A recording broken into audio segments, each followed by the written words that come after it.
Michael Jordan created enemies to stay dangerous. Most players needed motivation. Michael Jordan needed enemies. He didn't just compete, he weaponized slights.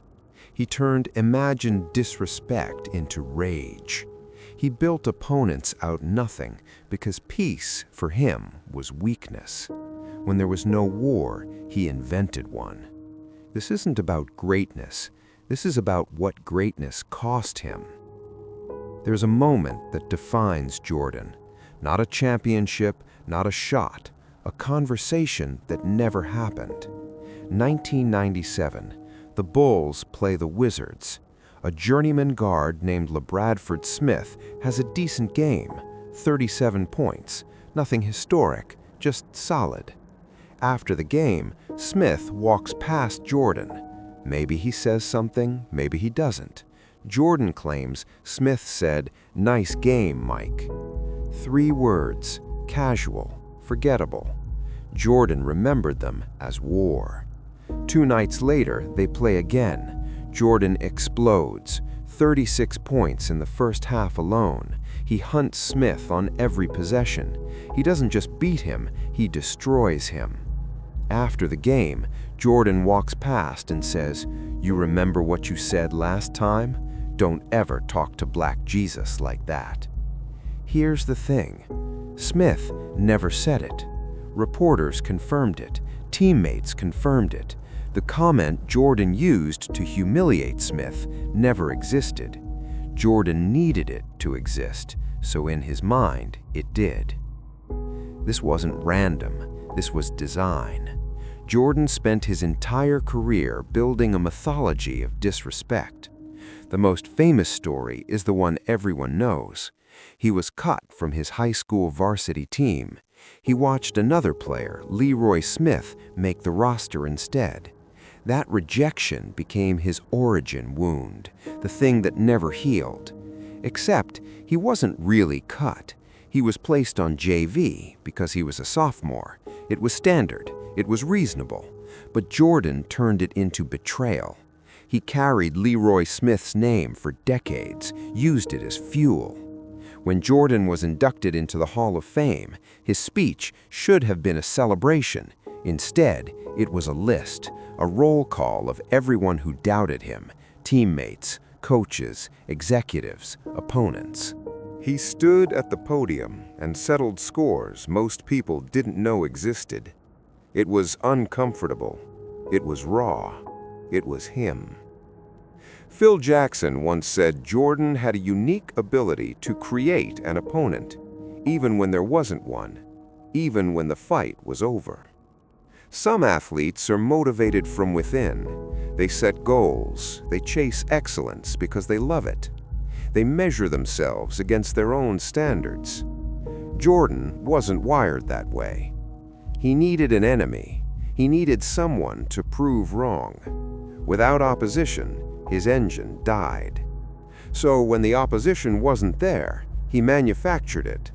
A look, a comment, a headline. Real or imagined, it didn't matter. What mattered was the story he could tell himself. Teammates describe how Jordan would read newspapers before games, searching for anything he could twist into motivation. A quote taken out of context, a prediction that wasn't even bold. He'd hold it up in the locker room like evidence, like ammunition. Scottie Pippen once said, "Mike could make himself mad at a parking meter if it helped him score 40. It sounds extreme. It sounds unhealthy. It was both. But it worked. There's a difference between motivation and fuel. Motivation gets you out of bed. It gets you to practice. It sustains routine. Fuel is different. Fuel burns. It's volatile. It's what turns a good player into something else entirely. Anger is the most efficient fuel in sports. It sharpens focus. It eliminates hesitation. It turns competition into survival. Jordan understood this instinctively. When he felt disrespected, he didn't just play harder. He became colder, more precise, more ruthless. His teammates talk about the look in his eyes, how you could see when the switch flipped, when something triggered him and the game stopped being a game. During the 1992 finals against Portland, Clyde Drexler was being compared to Jordan. The media called him the Jordan of the West. It was a compliment to Drexler. Jordan took it as an insult. He came out in Game 1 and hit 6 three-pointers in the first half. He shrugged at the camera, not because he was cocky, because he was proving a point. Drexler wasn't in his universe. Never was. The series was a massacre.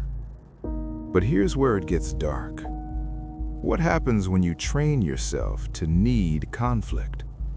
When you condition your brain to perform only when there's an enemy? You can't turn it off. Jordan didn't just do this on the court. He brought it everywhere. He gambled recklessly because he needed competition. He turned practice into blood sport. He bullied younger teammates just to see if they'd fight back. Not because he was cruel, because he needed resistance. In 1995, Jordan came back from retirement. The Bulls lost to the Magic in the playoffs. Jordan played well, but not well enough. After the series, he didn't rest.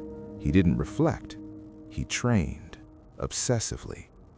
He came back the next season and won 72 games.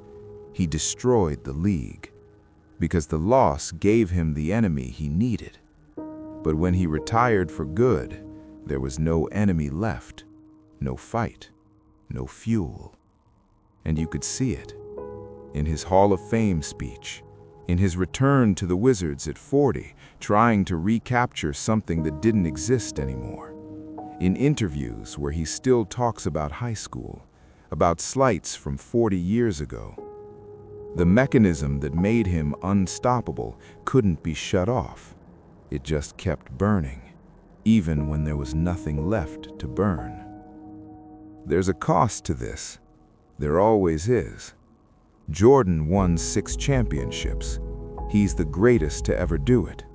But he did it by living in a mental space most people wouldn't survive.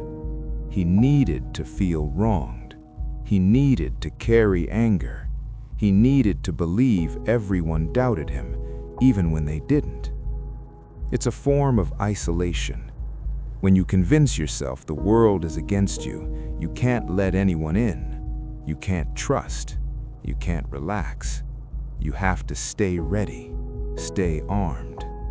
Phil Jackson called it Michael's edge. But an edge is a dangerous place to live. One side is greatness. The other side is a fall.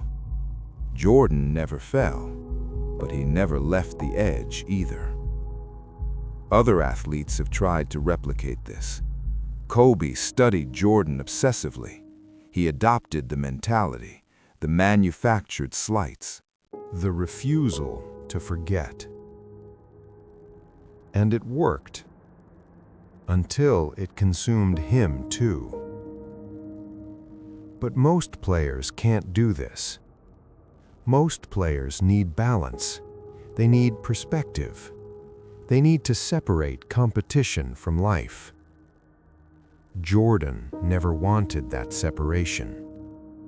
For him, competition was life.